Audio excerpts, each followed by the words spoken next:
düzgün qidadan başlayır. Əgər biz 10 fərqli paxlalı bitkinin ümumi antioksidant dəyərini müqayisə etsək, sizcə hansı qalib gələrdi? Pinto lobya, lima lobya, qırmızı lobya, qara lobya, dəniz lobyası, kiçik qırmızı lobya, qara noxud, mung lobya, mərci və ya noxud. Gəlin təxmin edək. Kim qalib, kim uduzan olacaq?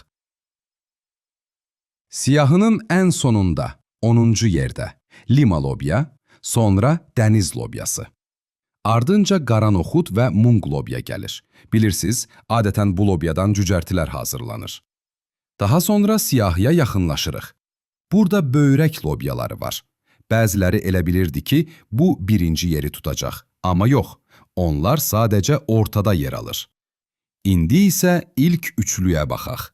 Pinto lobya, qara lobya və bürünc medal kiçik qırmızı lobyaya gedir. Bəs qızıl kimindir? Mərci şorbası, yoxsa humus? Və cavab, mərci qalibdir.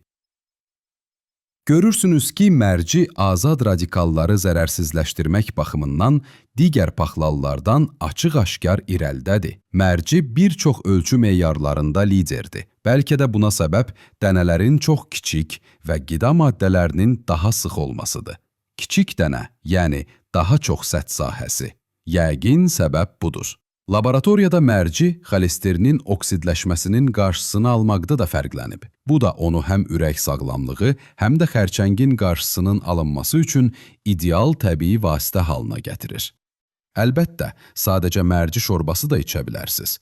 Mən məsələn, yulaf sıyığı bişirəndə içinə mərci əlavə edirəm. Mərci ilə yanaşı qara lobya, qara soya və qırmızı lobya da ən güclü antioksidant mənbələrindəndir. Bəs səhər yeməyində bir kasa qara lobya şorbası yesək, bu bədəndə nə dəyişəcək? Sadəcə lifini və ya antioksidantını almaqla eyni təsir olacaqmı? Araşdırmalar göstərir ki, tam bitki qidası onun hissələrinin cəmindən daha güclü təsirə malikdir. Hazırda bir çox şirkətlər qidanın faydalı maddələrini ayırıb qida əlavəsi kimi satır. Amma bu, təbii formadan kənarda qəbul edildikdə eyni təsiri yaratmır. Məsələn, bir tədqiqatda qara lobyanın səhər yeməyi kimi keyfiyyətsiz qidaya qarşı orqanizmin reaksiyasına necə təsir etdiyinə baxıldı. Məqsəd, lifin və antioksidantların bu təsirdə hansı rolu oynadığını anlamaq idi. Və nəticə birmənalı idi. Tam qara lobya yeməyi orqanizmin maddələr mübadiləsinə tək lif və ya tək antioksidantdan daha güclü təsir göstərdi. Paxlalılar bədənimizin sonraki yeməklərə reaksiyasını belə dəyişə bilir. Bədənimiz bağırsaqda nişasta aşkar etdikdə mədənin boşalmasını ləngidir.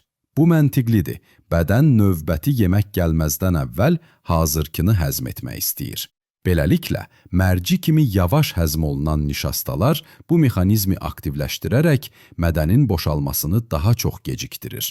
Tədqiqatda göstərildi ki, səhər çörək yeyənlərlə mərci yeyənlər arasında fərq böyükdür. Mərci yeyənlərin mədəsi ikinci yeməyi təxminən 1 saat daha gec boşaldır. Yəni, mərci yeyən insan nahara qədər daha uzun müddət tox qalır.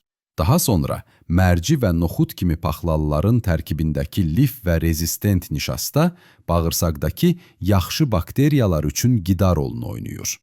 Alimlər insanlara hər gün bir stəkandan bir qədər çox konservləşdirilmiş noxud veriblər və cəmi 3 həftə ərzində zərərli bakteriyaların sayı azalıb, yüksək ammonyak istehsal edən bakteriyaların da miqdarı yarı-bayarı düşüb. Bu, noxudun bağırsaq mikrobiomasını yaxşılaşdırma qabiliyyətinə dəlalət edir. Sadəcə bir neçə həftəyə.